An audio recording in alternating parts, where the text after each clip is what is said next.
पिछले क्लास में हम लोगों ने बिजनेस स्टडी के चैप्टर प्लानिंग को कंप्लीट कर लिए थे।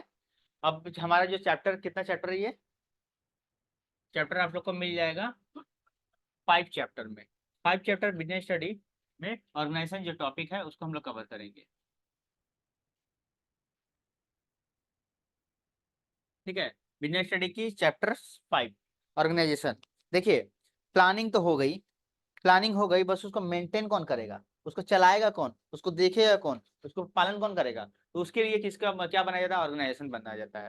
प्लानिंग हो गया, पैसा हो गया, कैपिटल, सब चीज रेडी हो गया, उसके बाद क्या है, कुछ ग्रुप बनेंगे जिसके कारण क्या होगा, ऑर्गेनाइजेशन होगा। तो ऑर्गेनाइजेशन क्या है उसके बारे में हम लोग डिस्कस करेंगे और जानेंगे कि चीजें क्या है। तो सबसे पहले क्या है, organisation is the process of identifying and grouping. Identifying, okay, identifying and grouping मतलब कुछ लोग को हम सेलेक्ट कर लेंगे, आप लोग को ये काम दिया जा रहा है, आप लोग को ये काम दिया जा रहा है, आइडेंटिफाई और ग्रुप बना देंगे कि आप लोग मैनेजमेंट देखना, आप लोग परचेज डिपार्टमेंट देखना, आप लोग सेल्स डिपार्टमेंट देखना, अलग अलग डिपार्टमेंट के हिसाब से उसको ऑर्गेनाइज की जाएगी। जैसे सम्मेलन बना, एक पार्टी बना, तो कुछ में क्या, एक पार्टी बना या फिर कुछ प्रोग्राम हो रहा है तो उसमें कुछ कुछ काम सबको बांटा जा रहा है। माने काम बांटा जा रहा है मतलब division of work, selected person, division of work, काम बांटकर सिलेक्टेड पर्सन को दे दिया जा रहा है और पर्सन पहले आइडेंटिफाई होगा कि वो काम के लायक है भी कि नहीं। Okay, the activity of enterprise, ये किसका है, मालिक का काम है, किसका है, मालिक का काम है। इसके अंदर मालिक भी आएगा, मैनेजर भी आएगा, लेबर भी आएगा। Establishing authority relationship among them, और साथ में एक मालिक रहेगा और उसके चैनल से सभी लोग क्या रहेंगे, जुड़े रहेंगे, है ना। तो ये पूरा का पूरा क्या कहलाता है, ऑर्गेनाइजेशन कहलाता है। आई बात समझ में, सिंपल सा बात समझा दे, कोई भी काम करने के लिए अपने साथ लेबर रखोगे, मैनेजर रखोगे, सब चीज मिला के ऑर्गेनाइजेशन कहते हैं, सिंपल। अच्छा, अब इसके फीचर्स के बारे में पढ़ेंगे, इंपॉर्टेंस के बारे में पढ़ेंगे और एक एक स्टेप्स के बारे में पढ़ेंगे। ठीक है, चलिए पहले फीचर्स। फीचर्स में क्या है, पहला टॉपिक पहला कहता है common objective. Okay, common objective, कोई भी ऑर्गेनाइजेशन के लिए, अगर ऑर्गेनाइजेशन हमारा बनता है ना, चाहे वो सेवा भाव हो, चाहे पार्टनरशिप कंपनी हो, चाहे किसी भी टाइप का हो, तो उसमें क्या है, एक एम होता है कि भाई प्रॉफिट कमानी है या सेवा करनी है या फिर क्या करनी है। तो उसके लिए एक स्पेशल चीज होता है, स्पेशल क्या होता है, एम होता है। तो कॉमन ऑब्जेक्ट होता है, एम ऑब्जेक्ट उद्देश्य होता है कि इस उद्देश्य को पूरा, जैसे जैसे पार्टनरशिप फॉर्म का प्रॉफिट क्या हो, मेन चीज क्या है कि भाई उसको हमको क्या करना है, उसमें प्रॉफिट कमानी है। तो प्रॉफिट को ध्यान में रखते हुए हरा सारा का सारा काम होगा, सारा का सारा काम होगा। तो एक सारा काम, जो भी काम होगा ना, वो किसको देख कर होगा, एम को देख कर होगा। ठीक है, दूसरा डिवीजन ऑफ वर्क, काम को बांटा जाएगा। सपोज दैट शादी ब्याह हो रहा है, शादी ब्याह में तो सबसे मेन आइकॉन क्या है, शादी अच्छी तरह से होनी चाहिए, और उसके लिए काम को बांटा जाएगा, किया जाएगा, वगैरह वगैरह। अगर मान लो कोई प्रोग्राम हो रहा है या हमारी कंपनी है, कंपनी में प्रोडक्ट अच्छा बनना चाहिए, प्रॉफिट अच्छी होनी चाहिए, तो इस सब चीज के लिए क्या जरूरी है, काम को बांटना, डिवीजन ऑफ वर्क, ये फीचर्स बन गया। साथ में कोऑर्डिनेशन, कोऑर्डिनेशन मतलब क्या, एक एक चीज को बांटा, इसको भी बांटा और इसको भी बांटा, लेकिन तीनों लोग आपस में क्या है, कनेक्टेड है, एक दूसरे से क्या है, कनेक्टेड है। ग्रुप रिलेशन एक्टिविटी, ये अपने काम नहीं कर सकता, ये खुद का काम नहीं कर सकता, ये खुद का, एक ऑफिस में सब एक दूसरे से कनेक्टेड रहते हैं, मतलब सब मिलकर ग्रुप में काम करते हैं, ग्रुप रिलेटेड। कोई एक काम है, कोई एक वर्क है जो सब लोग मिलकर करेंगे, तब जाकर क्या बनेगा, ऑर्गेनाइजेशन बनेगा। तो ऑर्गेनाइजेशन जहां भी है वहां पर इन सब चीजों का दिखना है। ये इसका फीचर्स हो गया, विशेषता हो गया। जैसे पेन की विशेषता क्या है, लंबा है, लिखता है, कलरफुल है, एक्टिव, उसी तरह इसका ऑर्गेनाइजेशन का फीचर्स हो गया। ठीक है, अब बात करते हैं इंपॉर्टेंस के बारे में। इंपॉर्टेंस ऑफ फीचर्स ऑलमोस्ट एक ही होता है, बट इंपॉर्टेंस मतलब इसके फीचर्स की महानता क्यों बढ़ जाती है ना, फीचर्स की महानता क्यों बढ़ जाती है। Clarity in working working relationship, काम होगा ना, तो काम किसको क्या करना है और रिलेशन कैसे बनेगा, और काम हमारा अच्छा होगा, प्रॉफिट हमारा अच्छा होगा, उसमें क्लैरिटी आती है। ठीक है, ऑर्गेनाइजेशन में काम, प्लानिंग तो कर लिए, प्लानिंग में क्या, जब तक ऑर्गेनाइजेशन बनाएगा नहीं बनाया तो तब प्लानिंग में पता नहीं चलेगा कि हमारा लेबर क्या काम करेगा, हमारा मैनेजर क्या काम करेगा, हमारा सीईओ क्या काम करेगा, हमारा जो स्टाफ है वो क्या काम करेगा, वगैरह वगैरह। आगे बेनिफिट्स ऑफ स्पेशलाइजेशन, सबको अलग, इसको अलग काम दिए, इसको अलग काम दिए, इसको अलग काम दिए, जिसमें जो काम निपुण है, जो बेटर है, उसको उस टाइप का कोई, जैसे सपोज दैट कि कोई पेंसिल का कैप अच्छा बनाता है, कोई पीछे का अच्छा बनाता है, जैसे सपोज दैट कि कपड़ा का दर्जी का बड़ा फैक्ट्री है, तो उसमें कोई कॉलर अच्छा बनाता है, कोई नीचे का अच्छा बनाता है, कोई शर्ट का कोई हुक अच्छा लगाता है, कोई बटन अच्छा लगाता है, तो सबको अलग अलग पार्ट में डिवाइड कर दिया जाता है स्पेशलाइजेशन के हिसाब से। आगे है ऑप्टिमम यूटिलाइजेशन ऑफ रिसोर्स, कम से कम यूज करें, मतलब क्या है, अब एक जो है कॉलर बहुत सुंदर बनाता है, कोट का कॉलर बहुत सूट का अच्छा बनाता है, तो वो कॉलर बनाने में एक्सपर्ट है, तो वो एक रिसोर्स है ना, हमारा हमारा लेबर है, बट वो रिसोर्स है, तो उसको हमको खाली कॉलर देना चाहिए। एक जो है हत्था अच्छा बनाता है, तो हाथ देना चाहिए। तो हम इस काम को बांट कर, ऑर्गेनाइजेशन के हिसाब से काम को बांट कर रिसोर्स का अच्छा यूटिलाइज कर सकते हैं। आगे है एडेप्टेशन टू चार्ज, और क्या है मतलब क्या, एडेप्टेशन मतलब क्या होता है, एडेप्टेशन मतलब होता है हम लोग उसमें करते करते बढ़ोतरी, जैसे कॉलर बनाएगा ना, तो बनाते बनाते बनाते ना वो और बेहतर काम कर पाएगा, तो इसमें एडेप्टेशन की मात्रा होती है, adaptation to charge. Adaptation to charge, organisation help adaptation to charge business environment quickly and, मतलब कोई भी काम जल्दी करने के लिए, क्विक, है ना, क्यों, क्योंकि हमको शर्ट चाहिए, एक दिन में 1000 शर्ट चाहिए, तो स्पेशलाइजेशन रहेगा तब ना हम लोग को ऑर्डर ले पाएंगे। एक आदमी को एक शर्ट में तो ये मुश्किल से एक दिन में 10 शर्ट बना पाएगा, लेकिन अगर स्पेशलाइजेशन, वो बोले कॉलर बनाना है, खट्टा खट खाली कॉलर है, कॉलर बनाता है, वो हाथे हाथ बनाता है, एक बार में 2000, 5000, 20000 भी बन सकता है। क्लियर है। आगे है, क्योंकि एक काम में जब वो दिमाग लगा देगा तो वो उसी को खाली करेगा, अरे स्पेशलाइजेशन आ जाएगी। इफेक्टिव एडमिनिस्ट्रेशन, इफेक्टिव एडमिनिस्ट्रेशन के में क्या कहना है कि organisation clarity the job duty and authority responsible relationship, मतलब क्या है कि जो काम जिसको दे दिया जाता है उसको पर प्रभाव होता है और उसका काम का जिम्मेदारी मिल जाता है। क्लियर है। आगे है डेवलपमेंट ऑफ पर्सनल, और ये डेवलपमेंट ऑफ पर्सनल खुद का डेवलपमेंट होता है, इस किसी काम को स्पेशल किसी को बांट दो, है ना, इसमें अगर किसी को परचेज भी करने बोल दो, सेल भी करने दो बोल दो, और मैनेजिंग भी करने बोल दो, स्टाफिंग भी करने बोल दो, कामों करने बोल दो, तो नहीं हो पाएगा, लेकिन कि स्पेशल काम अगर दे देते हैं तो वो क्या करता है, अच्छी तरह से करता है, उसका डेवलपमेंट होता है, क्या होता है, डेवलपमेंट होता है। आगे expansion in growth, expansion in growth, खर्च भी बढ़ता है, expenses, the process of organization allow employee for freedom to take decision along with managers and top level, बहुत सारे मैनेजर्स होते हैं, वो लोग क्या एडवाइस का डिसीजन ले सकते हैं, लेकिन नीचे वाले डिसीजन ले सकते हैं नहीं ना, तो उनके लिए अलग, जो बड़ा बड़ा डिसीजन है वो कौन लेंगे, आप ऊपर वाले लेंगे, ठीक है, अब ग्रोथ के बारे में वो लोग सोचेंगे, नीचे वाले नहीं सोचेंगे। तो ये हमारा इंपॉर्टेंस हो गया, ये हमारा फीचर्स हो गया। अब क्या है, अगला जो है स्टेप्स, स्टेप्स के बारे में बात करेंगे कि भाई ये प्रोसेस जो है कहाँ से होकर गुजरता है। स्टेप्स इन ऑर्गेनाइजेशन, आइडेंटिफाइंग, सबसे पहले क्या होता है, सबसे पहले होता है कि तो आपका जो एम है, आपका जो काम है उसको आप आइडेंटिफाई करो, साथ में डिवीजन ऑफ वर्क, काम को बांटो, काम को बांटो, सबसे पहला काम ये हो, ऑर्गेनाइजेशन का काम क्या है, काम को देखो, काम को बांटो।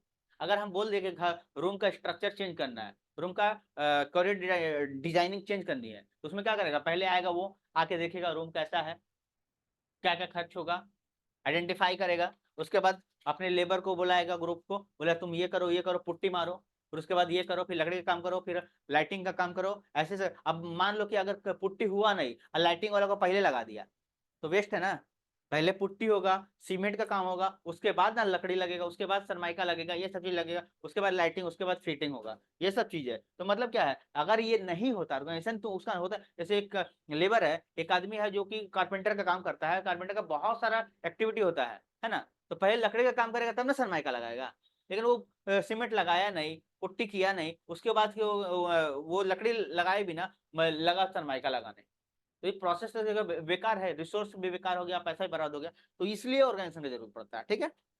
आगे है डिपार्टमेंटल ऑर्गेनाइजेशन, डिपार्टमेंटलाइजेशन मतलब क्या, आपका जो काम है वो अलग अलग पार्ट में बांट दिया गया, तो अलग अलग डिपार्टमेंट बन गया। एक डिपार्टमेंट, जैसे अब बड़ा कंपनी है, हमारा परचेज का काम परचेज डिपार्टमेंट देखेगा, सेल्स का काम सेल्स डिपार्टमेंट देखेगा, ऑर्गेनाइज रिटर्न का रिटर्न डिपार्टमेंट देखेगा, टैक्स का टैक्स डिपार्टमेंट देखेगा, अकाउंट्स का अकाउंट डिपार्टमेंट देखेगा, मैनेजिंग का मैनेजिंग डिपार्टमेंट देखेगा, वगैरह वगैरह।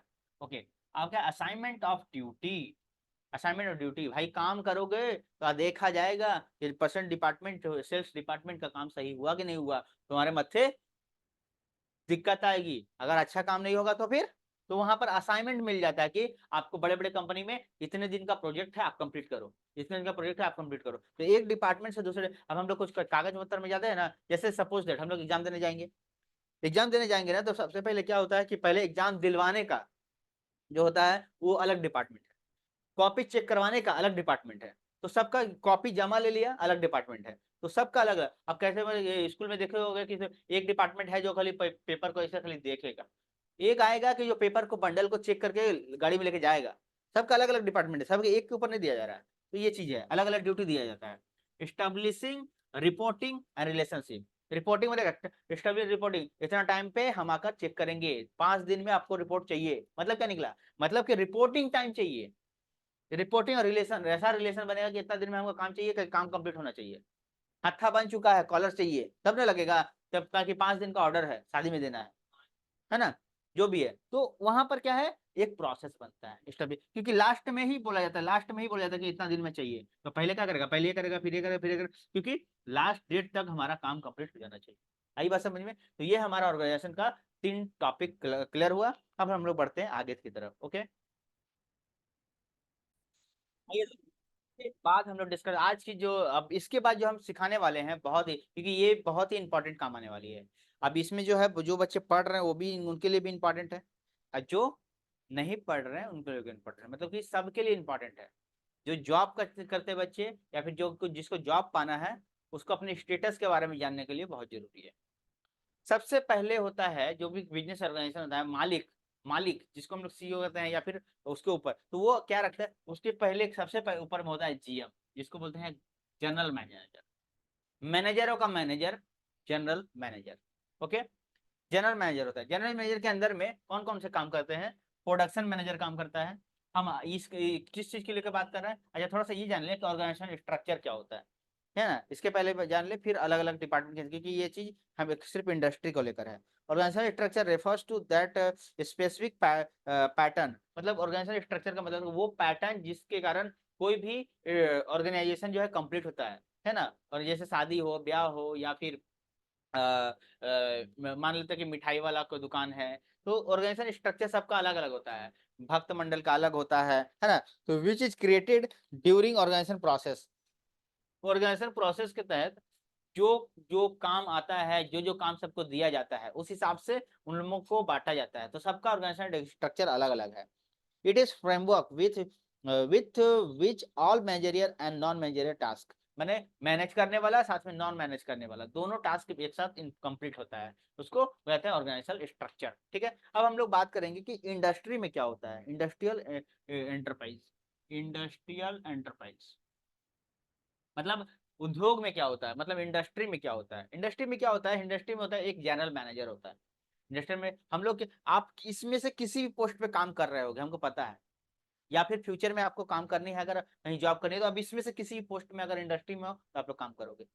तो पहले अगर सपोज आज ऑफिस, आज क्लर्क है, आप कैशियर हो, आप सेल्समैन हो, आप मार्केटिंग मैनेजर हो, तो आपको जानना जरूरी है कि आपको, अगर आप वर्कर हो, तो आपको वर्कर, आपका सपना होना चाहिए एक दिन हम जनरल मैनेजर बने। तो किस किस स्टेप से होकर गुजरना होगा। आज आपको जॉब मिला है 10,000 का, आपको क्लर्क जॉब मिला, या फिर फॉरमैन का जॉब मिला। तो फॉरमैन का जॉब मिला, तो आपका सपना होना चाहिए कि भाई हम किस स्टेटस पे जाएं और ऊपर जाएं, क्योंकि स्टेप बाय स्टेप बढ़ता है। जनरल मैनेजर एक दिन यहाँ था, यहाँ से वहां गया है, यहाँ था, यहाँ से सेल्स पर्सन से जाके यहाँ गया। तो ये रास्ते हैं जो कि आप लोग को इम्प्रूव करेगा, आप लोग को रास्ता बताएगा, आप लोग को जानकारी देगा। तो ये सब चीज है। तो सबसे पहले होता है जनरल मैनेजर, जनरल मैनेजर के बाद होता है इसको प्रोडक्शन मैनेजर, जिसको हम लोग पीएम बोलते हैं, पीएम का पोस्ट। ठीक है, अच्छा जिसको हम लोग फिनांस मैनेजर, जिसको हम लोग बोलते हैं एफएम का पोस्ट, और इसको मार्केटिंग मैनेजर जिसको बोलते हैं एमएम का पोस्ट। ये सारे पोस्ट हैं। तो मार्केटिंग मैनेजर होता है, अभी आपको मार्केटिंग का जॉब ज्यादा मिलेगा। ठीक है, फिनांस मैनेजर और प्रोडक्शन मैनेजर, तो तीनों मार्केट में बच्चे जॉब करते हैं। ठीक है, और अच्छे अच्छे पोस्ट पे थे, अच्छी सैलरी भी होती है। अब यहाँ पर हम बात करें कि प्रोडक्शन मैनेजर में क्या क्या होता है। तो प्रोडक्शन में प्लांट सुपरिटेंडेंट, जो फैक्ट्री है, फैक्ट्री में क्या हो रहा है क्या नहीं हो रहा है, उसका सुपरिटेंडेंट होता है, प्लांट सुपरिटेंडेंट। ठीक है, ये एक पोस्ट है। उसके बाद एक और पोस्ट बनता है परचेज ऑफिसर। एक होता है स्टोरेज ऑफिसर, स्टोरी का स्टोरी मतलब नहीं, स्टोरी मतलब स्टोरेज, स्टोरेज ऑफिसर मैंने स्टोरेज, स्टोरेज सब चीज कहाँ पर गोडाउन में क्या रखा है वो सब चीज जानने के लिए। प्लांट सुपरिटेंडेंट के अंदर में होता है एक फॉरमैन, एक फॉरमैन, दूसरा मतलब वॉचमैन जिसको बोलते हैं ना, कि फॉरमैन का मतलब हो गया कि वहां पर हमारा जो माल गोडाउन में आ रहा है, परचेज कर रहे हैं ना, तो वहां पर रुकेगा कहाँ, कहाँ पर है? ये हमारा फॉरमैन है। फॉरमैन वॉचमैन का ड्रेस कैसा होता है, जस्ट इमेजिन। अच्छा, उसके अंदर में, फॉरमैन के अंदर में कौन काम करते हैं? बहुत सारे वर्कर काम करते हैं। वर्कर माने क्या? वो लोग सामान उतारेंगे और गोडाउन में रखेंगे। फॉरमैन बोलेगा यहाँ रखो, यहाँ रखो, यहाँ रखो, ये फॉरमैन बोलेगा। और वर्कर क्या करेगा? वर्कर सामान ढो के रखेगा। क्लियर है? फॉरमैन 1 हो सकता है, फॉरमैन 2, दो दो रखा जा सकता है मे बी। अब आते हैं फिनेंस मिनिस्टर, फिनेंस मैनेजर में। फिनांस का मतलब हो गया भाई पैसा, पैसा, पैसा का हिसाब ये लोग रखेगा। ठीक है, पैसा का हिसाब ये लोग रखेगा। इसमें जो अकाउंट ऑफिसर होता है, जो एओ के नाम से जानते हैं, एओ का जॉब आता है, बहुत इंपॉर्टेंट होता है अकाउंट ऑफिसर। और ऑडिट ऑफिसर, ऑडिट जो आप लोग सीएलपी में पढ़ते हो, ऑडिट ऑफिसर। ठीक है, दोनों है, ऑडिट ऑफिसर और अकाउंट्स ऑफिसर। अकाउंट्स में क्लर्क का जॉब होता है, जो कि खाता बही में लिख कर खाली अकाउंटेंट का काम संभालता है। और एक जो है कैश का मालता है, कैश लेता है, कैश तो अकाउंट ऑफिसर होता है। दोनों हो गया। ऑडिट ऑफिसर में खाली लिखा पढ़ी का काम होता है, उसमें कैशिंग का काम नहीं होता है। तो इसलिए ऑडिट ऑफिसर क्या करता है? खाली देता है कि आपका जो जर्नल लेजर ट्रायल या फिर कुछ भी चीज बना हुआ है वो सही तरीके से बना है कि नहीं, रूल्स फॉलो है वो हुआ है कि नहीं, और साथ में गवर्नमेंट अगर आपका चेक करेगा तो आपका कंपनी फंस ना जाए, इसलिए इशारा देता है। ठीक है, तो ऑडिट का जो है वो जॉब थोड़ा कम रहता है, क्योंकि जो अकाउंट ऑफिसर होता है, जो अब इस जगह पे क्लर्क का सीए में कौन, सीए काम कर लेता है, सीएस काम कर लेता है। ठीक है, ये लोग काम कर लेते हैं तो संभाल लेते हैं, इन लोगों को लॉ एंड ऑर्डर पता होता है। कुछ कंपनी बड़ा होती है, वो लोग क्या करती है? ऑडिटर रखती है। क्या लगती है? ऑडिटर। लेकिन ये तीनों ही जरूरी है। ठीक है, अच्छा, सबसे ज्यादा सैलरी आपका सीए को मिलेगा, उसके बाद सीएस को मिलता है, उसके बाद ऑडिटर को मिलता है। ठीक है, अब आते हैं मार्केटिंग मैनेजर के। मार्केटिंग मैनेजर हमारा कंपनी का जो प्रोडक्ट है उसका मार्केटिंग करने का। कहा था मार्केट हमारा कहाँ कहाँ प्रोडक्ट कहाँ कहाँ है। अब आज ये पश्चिम दिनाजपुर में हो गया, सलकिया में हो गया, हावड़ा में हो गया, रिसड़ा में हो गया, अलग अलग जगह पर। उत्तर दिनाजपुर में हो गया, सिक्किम में हो गया, अलग अलग जगह, छत्तीसगढ़ में हो गया। तो ये मार्केटिंग मैनेजर सोचता है कि हमारा बिजनेस जो है कहाँ कहाँ तक फैल चुका है। इसमें क्या है? एक सेल्स ऑफिसर रहेगा और एक सेल्स प्रमोशन रहेगा ऑफिसर। सेल्स ऑफिसर क्या करेगा? सेल पे ध्यान देगा, इसका सैलरी ज्यादा होता है। और सेल्स प्रमोशन ऑफिसर मतलब जो अच्छा सेल करके देगा उसका प्रमोशन करवाएगा। क्या करेगा? प्रमोशन करेगा, सैलरी देगा। अब क्या है, सेल्स ऑफिसर में आता है सेल्स सुपरवाइजर 1 और सेल्स सुपरवाइजर 2। दो तरीका होगा। इसके अंदर बहुत सारे सेल्समैन जैसे आपके डोर स्टॉप में पहुंच जाते हैं, आप उजाला ले लीजिए, ये चीज ले लीजिए, वो चीज ले लीजिए। सेल्समैन बहुत सारा प्रोडक्ट है, तो सेल्समैन का आज न्यू कमर को जॉब मिल रहा है। लेकिन याद रहे सेल्समैन में उतनी लाइफ होती नहीं है ना। तो उसमें रहकर आप अगर आपको लोग को सेल्समैन का जॉब मिलता है 20,000 15,000, तो आप लोग यहाँ रह के काम जरूर करोगे क्योंकि आपका जरूरत है। लेकिन अपवर्ड देखो कि आपको जाना कहाँ, अपवर्ड देखो आपको जाना कहाँ है, अपवर्ड देखो आपको जाना कहाँ है। ठीक है, तो इस जगह से इस जगह ऊपर जाना होता है। इसलिए हमने बताया कि इन सब चीजों को जानने के लिए आपको अग्रेसिव होना चाहिए, क्योंकि अगर आप लोग काम करते रह जाओगे तो ऊपर वाला चीज अगर नहीं पता रहेगा तो आप लोग बोलोगे हम यही काम करते रहे, क्योंकि ये कभी नहीं चाहेगा, ये कभी नहीं चाहेगा तुम आगे जाओ, ये कभी नहीं चाहेगा सीट छोड़ने के लिए, ये कभी नहीं चाहेगा सीट छोड़ने के लिए। ये अपने काम से तुमको नचाएगा, क्योंकि ये जो है सब घोड़ा को अकेले नचा रहा है। आई बात समझ में? इसके ऊपर एक मालिक है, इसके ऊपर एक मालिक है, सीईओ होता है, जो भी वो चलाता है। ठीक है, इसका कोई काम नहीं, इसको खाली पैसों से मतलब है, प्रॉफिट से मतलब है, अपना कंपनी ठीक रखे। उसके अंडर में देखो कितने लोग होते हैं। तो बहुतों को पल्ले तो नहीं पड़ता कि चीज कॉमर्स है क्या, चीज कॉमर्स है क्या। कॉमर्स और कान्हा को तो कोई नहीं समझ पाया, आज तक नहीं। कॉमर्स और कान्हा को कोई नहीं समझ पाया, जिसने समझा उसका बल्ले बल्ले, है ना। अनगिनत, इनफिनिटिव, मतलब अनएक्सप्लेबल है। तुम सोच सकते हो एक इंसान के अंडर में इतने लोग काम कर रहे हैं, है ना। टोटल स्पीचलेस, इसके अंदर में इतने लोग काम कर रहे हैं, लेकिन यहाँ पर काम करते हुए कहाँ तक यहाँ जाना है। सबको अपना अपना जगह सोचना चाहिए कि क्लर्क को अकाउंट ऑफिसर का सपना देखो, देखना होगा, सपना नहीं देखोगे तो आगे कैसे बढ़ोगे। नहीं तो ये तुम्हारे ऊपर राज करते रह जाएंगे। तो ये सब पोस्ट के बारे में जानकारी लेना बहुत जरूरी है। आगे जाके अगला जो पड़ाव है वो तुम्हारा यहाँ स्टार्ट होगा, किसी कंपनी में जॉब करोगे ना, इस नीचे से ही जॉब करोगे, लेकिन वहीं पे मत रह जाना, आगे जाना, आगे जाने वाली बात है। तो ये सब पोस्ट याद रहेगा तो आप लोग अच्छी तरह से समझ पाओगे, कोई कंपनी के स्ट्रक्चर को समझ पाओगे, प्रोडक्शन डिपार्टमेंट समझ पाओगे। ठीक है, तो ये आई थिंक अच्छे ऑर्गेनाइजेशन स्ट्रक्चर समझ में आई होगी। आगे बढ़ते हैं हम लोग। हाँ दोस्तों, अब हम लोग आगे बढ़ते हैं टाइप्स ऑफ, या इसको हम लोग फॉर्म बोल सकते हैं, form of organisation. Structure, form of organisational structure. पहला है फंक्शनल, दूसरा है डिविजनल, तीसरा है लाइन एंड चौथा है लाइन स्टाफ।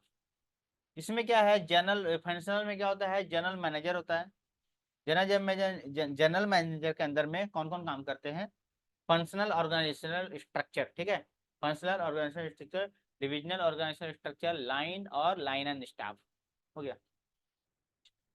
ये प्रोडक्शन डिपार्टमेंट इसके अंदर है, इसके अंदर क्या है, प्रोडक्शन डिपार्टमेंट है ना।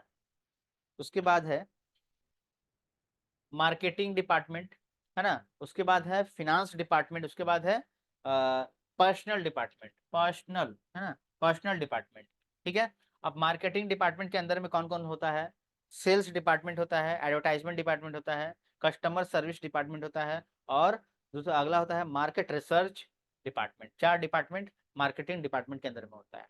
तो मार्केटिंग डिपार्टमेंट का काम बहुत ज्यादा होता है। अच्छा, डिविजनल स्ट्रक्चर में होता है जनरल मैनेजर के अंदर में, जनरल मैनेजर के अंदर में होता है मेटल, जो डिविजनल में है मेटल, मेटल प्रोडक्ट डिवीजन, और यहाँ पर होता है plastic product division, metal product division and plastic product division. अब इसके अंदर में भी होता है product division, marketing product department, marketing department और फिनांस डिपार्टमेंट और पर्सनल, ये जैसा सेम है, पर्सनल डिपार्टमेंट। अगला क्या है, पीपीटी में क्या है, पीपीटी का मतलब क्या बताए, plastic product department, plastic product division, sorry division है, इस डिवीजन में metal product division, plastic product division. इसके अंदर में है purchase department, marketing department, finance department और पर्सनल डिपार्टमेंट। तो ये डिवीजन हो गया, लाइन और लाइन स्टाफ अलग है। अब इसके बारे में हम लोग और विशेष आगे चर्चा करेंगे, अलग अलग डिपार्टमेंट हम लोग समझ लिए। अब उसके बाद हम लोग डिस्कस करेंगे फॉर्मल एंड इनफॉर्मल ऑर्गेनाइजेशन के बारे में, फॉर्मल एंड इनफॉर्मल ऑर्गेनाइजेशन के बारे में। आइए नेक्स्ट टॉपिक कवर करते हैं। अब ऑर्गेनाइजेशन में 2 टॉपिक और होता है, फॉर्मल और इनफॉर्मल। फॉर्मल मतलब ढंग ढंग से चलेगा, ठीक ठाक से चलेगा। इनफॉर्मल जैसे हम सपोज दैट की कंपनी है, उसमें मिठाई बट रहा है, एगो है लाइन से अच्छी तरह से बुला बुला के दे रहा है, एगो है ले भाई लुटे जा लुटे जा लुटे जा। फॉर्मल इनफॉर्मल, स्कूल जाना है, ठीक है, तो स्कूल जा रहे हैं, स्कूल यूनिफॉर्म के साथ जा रहे हैं, लाइन से जा रहे हैं, ये फॉर्मल हो गया। और जैसे तैसे जा रहे हैं, हाफ पैंट फुल पैंट चप्पल है नहीं है, इनफॉर्मल, है ना। तो फॉर्मल इनफॉर्मल समझ में आ गया। अब चीजों को अच्छी तरह समझ आते हैं, ठीक है। जैसे जनरल मैनेजर, जनरल मैनेजर के अंदर में होता है प्रोडक्शन मैनेजर, है ना, सॉरी परचेज मैनेजर, हाँ पीआर लिखिए, परचेज मैनेजर, प्रोडक्शन मैनेजर और फिनांस मैनेजर, ठीक है। इसके अंदर में काम करता है परचेज एग्जीक्यूटिव, ठीक है। इसके अंदर काम करता है प्रोडक्शन सुपरवाइजर, है ना, सुपरवाइजर, और इसके अंदर फिनांस एग्जीक्यूटिव काम करता है, ठीक है। अब बात है कि इसका कॉन्टेक्ट जो है डायरेक्ट इससे हो सकता है, मतलब क्या है, अगर ये डायरेक्ट इसके बाद ये डायरेक्ट अगर आ गया तो ये कैसा आ गया, इनफॉर्मल के अंदर में आ गया, ठीक, आई बात समझ में, इनफॉर्मल के अंदर। और अगर इसके पहले इंफॉर्मेशन इसके बाद इसके पास आता है, फिर इसके पास आता है ना, तो समझ लो कि ये फॉर्मल है। और डायरेक्ट ये इससे कांटेक्ट कर ले रहा है तो किसमें चल जाएगा, इनफॉर्मल। अगर ये डायरेक्ट इससे कांटेक्ट कर ले रहा है, ये डायरेक्ट अगर इससे कांटेक्ट कर ले रहा है तो समझ लो कि क्या हो जा रहा है, इनफॉर्मल हो जा रहा है। और विधि पूर्वक आ रहा है टाइम से तो क्या हो जाएगा, इनफॉर्मल। बस चीज यही है। तो समझ में आया बात, फॉर्मल में इसी में हो गया, इनफॉर्मल भी इसी में हो गया। कोई भी जाकर अगर जीएम से मिल ले रहा है, यहाँ पर क्या है, इसको इससे मिलना पड़ेगा। अब ये जाके इसको बोलेगा, इसका हक नहीं कि डायरेक्ट चल गया, तो फॉर्मल हो गया। यही बात समझ में। जैसे हेड टीचर बैठे हुए, तो हेड टीचर के पहले हेड टीचर के बैठने से पहले बाहर एक टीचर से मिलना पड़ेगा आपको, उसके बाद जाना पड़ेगा, है ना। तो वो चीज हो गया फॉर्मल। एक है डायरेक्ट जाकर मिल ले रहा है, इनफॉर्मल हो गया, क्लियर है। अब मतलब इनफॉर्मल का कुछ ऑर्गेनाइजेशन का कुछ इंपॉर्टेंस जान ले कि ये ऑफिशियल नहीं है, अनऑफिशियल है, ये किसके बेस्ड है, इसी के बेस पे चलता है, ठीक है, इसके रूल्स को जोड़ता है। On norms behaviour, normal behaviour में चलता है। वॉलंटरी पार्टिसिपेशन, कोई भी कहीं भी किसी से भी मैच कर सकता है। नो डिफाइन स्ट्रक्चर, कोई डिफिनेशन नहीं है इसका। साथ में क्या है, नॉट डिलिबरेटली क्रिएटेड, कोई बनावटी नहीं है यहाँ पर, मतलब कि कोई चीज बना हुआ नहीं है, क्रिएटेड नहीं किया गया जैसे मन वैसे। पर्सनल अफेयर, पर्सनल अफेयर, खुद का अफेयर जाकर मैंने खुद का चीज खुद का डिस्कशन कर सकते हैं। और लैक ऑफ स्टेबिलिटी, कोई फिक्स नहीं है, इसलिए स्टेबिलिटी कोई फिक्स, ये ज्यादा दिन टिकता ही नहीं, ठीक है। तो ये हमारी टॉपिक कंप्लीट हो गई ऑर्गेनाइजेशन की, है ना। अब हमारा ये की टॉपिक खाली बचा हुआ है जो कि है decentralisation. Okay, delegation and decentralisation, इसको हम लोग अगले टॉपिक में कवर करेंगे। डेलीगेशन और साथ में डिसेंट्रलाइजेशन, ये हम लोग पार्ट 2 में कवर करेंगे। 2 टॉपिक बाकी, हम लोग का ऑलमोस्ट सिलेबस कंप्लीट है, तो 2 ही क्वेश्चन बचा हुआ है, डेलीगेशन एंड डिसेंट्रलाइजेशन, जो कि हम लोग पार्ट 2 में कवर कर लेंगे। ये हम लोग का सीरीज जो है #1 ये, और ऐसा का 1 सीरीज है। सेकेंड सीरीज में हम लोग को मिल जाएगा डेलीगेशन, डेलीगेशन मिल जाएगा और डिसेंट्रलाइजेशन, 2 चीज मिल जाएगा सीरीज में, है ना। चलिए, और चैनल को सब्सक्राइब कर लीजिए, लाइक आपकी मर्जी, और घंटा दबा दीजिए, जिससे हमारी सारी वीडियो आपको फटाफट फटाफट मिल जाए। प्ले लिस्ट जाकर आपको चेक करना है, हर एक सब्जेक्ट का वीडियो, हर एक टॉपिक के रिलेटेड आपको मिल जाएगा। तो मिलते हैं, अपने बंधु बांधव दोस्तों को शेयर कर देना है। Thank you, bye bye, good bye, good bye, good bye, all the best. अगर एग्जाम है तो, नहीं है तो भी good bye, all the best. अच्छे से पढ़े और दोस्तों को शेयर करें, और वगैरह वगैरह, सुनते रहे, सब पढ़े, सब पढ़े।